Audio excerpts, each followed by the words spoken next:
Сәлем достар. Бүгін біз оқытуда келетін графикалық есептерді шығарудың оңай тәсілдерін қарастыратын боламыз. Есіңізде ме? Осындай графиктер келген кезде сіздің көңіл-күйіңіз түсіп кететіні.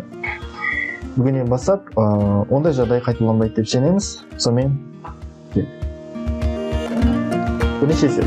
Графикте жылдамдығы ең үлкен денені анықтау керек болады. Біз көріп тұрмыз, бұл есеп оңай болуы мүмкін, бірақ кейін мен айтқан мәліметтердің өзінің маңыздылығын түсінетін боласыздар. Сонымен біз көріп тұрмыз S-ті тәуелді графигін. S-ті тәуелді графигін. Және ол түзуді беріп тұр, түзу. Егер S-ті графигі түзуді беретін болса, онда біз бір қалыпты қозғалыс екенін айтамыз. В константа. Бізге максимал S керек, S1 ма, S2 ма, S3 па, үшеуінің біреуі, яғни бізде максимал жылдамдыққа ие. Жылдамдық, яғни біз жылдамдықты біздеміз. Егер бір қалып қозғалыс болатын болса, бұл тең болады S бөлінген T екендігіне, орын ауыстырудың уақыт қатынасы. Біз енді қазір қайсысының орын ауыстыру көп, яғни соның жылдамдығы көп. Ол үшін не істейміз? Ол үшін біз белгілі бір шаманы тұрақты етіп жібереміз. Оны қалай жасауға болады? Ол үшін графикке біз перпендикуляр саламыз. Перпендикуляр.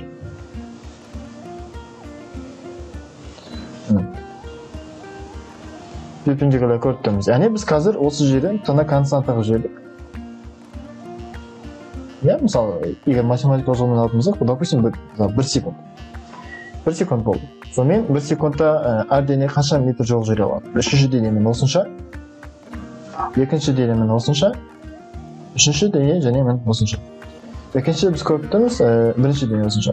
Яғни S1 үлкен S2-ден, үлкен S3-ден. Сәйкесінше біз қандай қорытындыға келсек болады? Яғни V бірінші, үлкен V2-ден, V2 үлкен V3-ден. Бәрі түсінікті, келесі есеп. Екінші есепте жүрілген жолдың тәуелді графигінде 3 секундтағы уақыттағы жылдамдықтың велосипедтің жылдамдығын анықтау керек болады. Онда мәселе, ең бірінші графикқа назар аударамыз. S тәуелді графигі. S-ің тәуелді графигі. Нені берді? Түзуді. Егер түзуді беретін болса, онда қозғалыс түрі қандай? Әрине, бір қалыпты, яғни V константа. V константа. Егер V константа болатын болса, онда 3 секунд деген маңызды емес. Маңызды емес, себебі бүкіл нүктеде оның жылдамдығы бірдей болады. Яғни мысалы жерде айтатын болса, көбісін мысалы былай жасайды. Бірінші, екінші, үшінші, потом мынаның қандай екенін анықтайтын болады. 3 секунд аяның жерде енді оңай әрине, бірақ сонда да сіздер кез келген жерден ала аласыздар. Мысалы маған ыңғайлы ол не? В тең S бөлінген T. Кез келген нүктеден алсам болады. 5-те 2 бөлсін болады. Мысалы. Сәйкесінше жауабы 2,5 метр секундына. Оңай. Келесі есеп. Үшінші есепте 4 секунд ішіндегі дененің жүрген жолын анықтау керек болады. Бірінші қайттан назар аударамыз. Міне, бірінші есепте талдаған нәрсе. Белгілі бір шамаға перпендикуляр түсіп тұр, яғни ол шама тұрақты. Егер ол шама тұрақты болатын болса, онда бір қалыпты қозғалыс. Олай болса, мен формуланы қолданамын. V тең болады S бөлінген T. Осы жерден біз S-ті өрнектеп аламыз. S тең T мұнда көбейтіліп барады.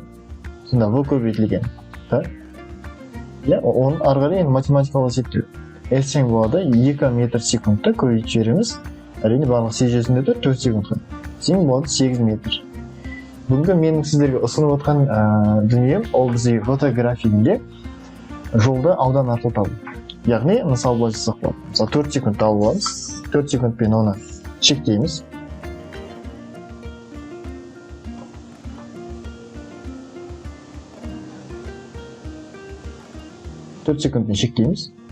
Және оны біз бояп аламыз.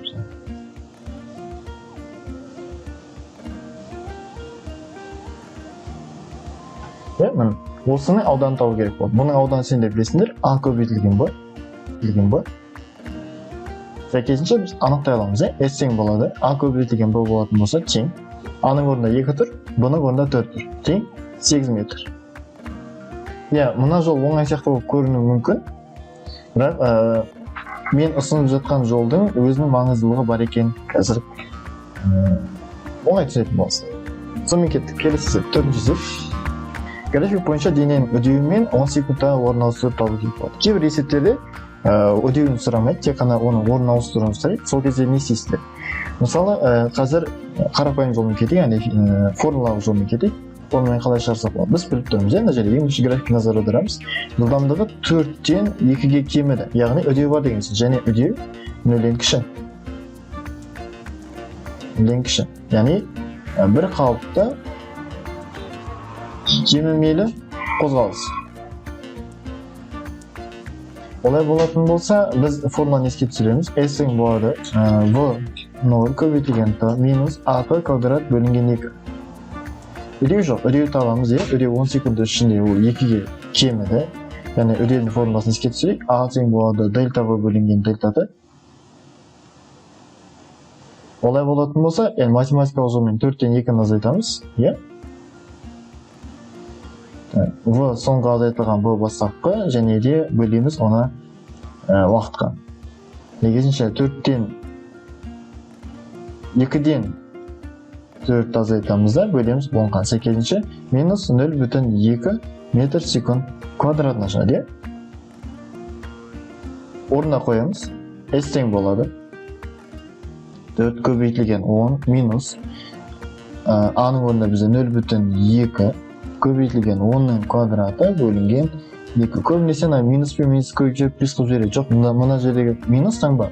Ол бізде қозғалыс түрінің тиіммелі екенін түсіндіреді. Сонымен ары қарай кететін болсақ, мұнда 10-ның квадраты ол 100, 100-ді 0,2-ге көбейтсек 20, 20-ге бөлсек ол 10. Яғни 40-тан 10-ды азайтамыз 30 метр шығады. Енді қараңыздар, біз бұл есепке 2-3 минут уақыт жұмсадық, Бұл есепке максимум 30 секундты ғана жұмсап анықтауға болады. Мысалы, ауданды, аудан арқылы. Көріп тұрмыз, қандай фигура дейтін болса, ол трапеция. Ал трапецияның ауданы осында білесіңдер А плюс Б бөлінген 2 көбейтілген H. Енді А-ның орнына не тұр? Кіші қабырғасы, үлкен қабырғасы және оның биіктігі. Қоямыз орнына. А-ның орнында бізде 2 тұр. Б-ның орнында ол бізде 4 тұр. Бөлеміз 2 көбейтеміз H ол бізде 10-ға тең. 2 плюс 4 тең 6, 6-ны 2 бөлеміз 3, 3-те 10-ға көбейтеміз 30 метр. Қараңыздар, біз қанша уақыт үнемдедік? Келесесі. Қозғалыс басталғаннан 4 секунд өткендегі дененің орын ауыстыруын тапты. Біз қайттан назар аударамыз. Қандай, мысалы егер формуланы шығаратын болсақ, біз міндетті түрде аударамыз, яғни қандай график, оның тыға тәуелді графигі. Және ол түзу, яғни ол жерде А константа. Және де мұнда назар аударатын болсақ, қозғалыс түрі яғни 3-тен 4-ке артты. Артса, онда А 0-ден үлкен. Сәйкесінше қозғалыс түрі дейтін болса, бір қалыпты үдемелі қозғалыс. Ондай формуласын еске түсіреміз. S тең болады V0 плюс A-ты квадрат бөлінген 2. Біз енді бағанағы жолмен кетеміз, өйткені А белгісіз ғой. Аны табамыз, ол бізде V соңғы азайту V0 және де бөлеміз оны уақыт аралығына. Сонымен табатын болсақ, ол бізде соңғы 4, бастапқы 3 бөлеміз 4 секунд ішінде. Сәйкесінше бізде көріп тұрсыңдар, яғни 4-тен 1 ол бізде 0,25 метр секунд квадратына. Орнына қойымыз. S тең болады V0 бізде 3-ке тең, 3-ті көбейтеміз 4-ке, қосамыз 0,25 көбейтілген 4-тің квадраты бөлінген 2. 4-тің квадраты 16, 16-ны 2 бөлсек 8, 8-ді 0,0 көбейтсек ол бізде 2. Сәйкесінше 3-ті 4-ке көбейтсек 12 плюс 2 тең 14 метр шығады. Енді мен ұсынып отырған тәсіл көріп тұрсыздар, қайтадан трапеция. Ауданымен шығара саламыз. Трапецияның ауданы. Ол бізде А плюс Б бөлінген 2 көбейтілген H. А-ның орнында бізде көріп тұрсыздар 3. Қосамыз оған 4-ті бөлеміз 2 көбейтеміз H ол бізде 4. 4 пен 2-ні қысқартамыз 2. 3 қосылған 4-тен 7, 7-ні 2-ге бөлсеңдер 14 7. Мен ойлаймын, сондықтан ол ауданмен шығару, өте жылдамдықтың уақыт атайлы графигін ауданмен шығару өте тез, оңай, және де сіздердің біраз ресурстарыңызды, уақыт ресурстарыңызды үнемдеуге, және де ми ресурстарын үнемдеуге мүмкіндік береді. Енді қараңыздар, есеп күрделендірсек, алдыңғы біз қарастырған есептерді талдасақ, міне біріншісін. Бұл есептерді қалай есептеуге болады? Енді бұларды шығарып көріңіздер, енді формуламен қалай қызық болатынын көресіздер. Қанша минутта шығарасыздар, маған қызық. Егер де мысалы формуламен неше минутта шығардыңыздар, комментарийға жаза отырыңыздар, мен өз әдісіме шығаратын боламын. Және де соны ұсынамын сіздерге. Мысалы, ондай есепке есетін болса, сіздер уайымдамай, оны жеке-жеке бөлікке бөліп алыңыздар. Мысалы, ең бірінші үшбұрышты есептеп алайық. Үшбұрыш. S үшбұрыш. Көрпісті тікбұрышты үшбұрыш. Ол бізде сендер білесіңдер, аны бұға көбейіп 2-ге бөле саламыз, төртбұрыштың жартысы. Сәйкесінше 1-ді 2-ге көбейтіп 2-ге бөлеміз. Сонда 1 метр шығады. Келесісін міне тұр, төртбұрыш. S төртбұрыш. Квадратқа ұқсайтын. Квадрат тұр, жоқ төртбұрыш. А бұл екен білесіңдер. А бізде 1-ге тең, бұл бізде 2-ге тең. Онда 2 метр шығады. Келесі.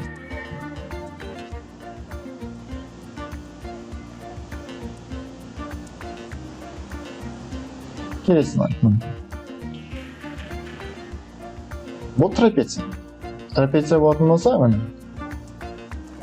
онда А плюс Б бөлінген 2 көбейтілген H.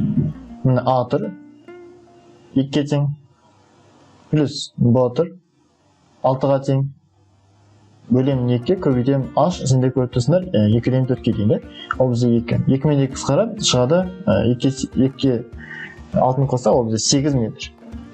Және соңғысы, соңғы бөлік.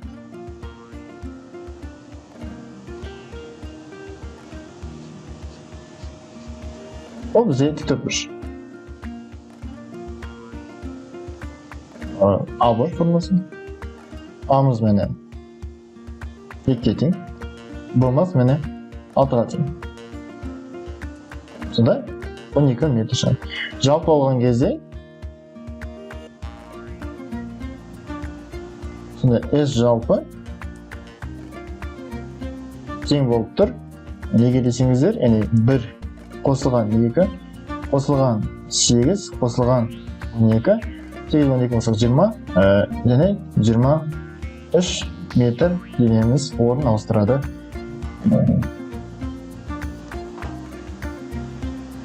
Қалған есепті комментарийде жауап жазсаңыздар болады, және де формуламен шығарып көрсеңіздер болады. Айырмашылығын және уақыт айырмашылығын сезесіздер деген үміттемін. Бізге көріп, достарыңызға хабар беріп ұмытпаңыздар, ұсыныңыздар, және де лайк басып, комментарий жазуды ұмытпаңыздар.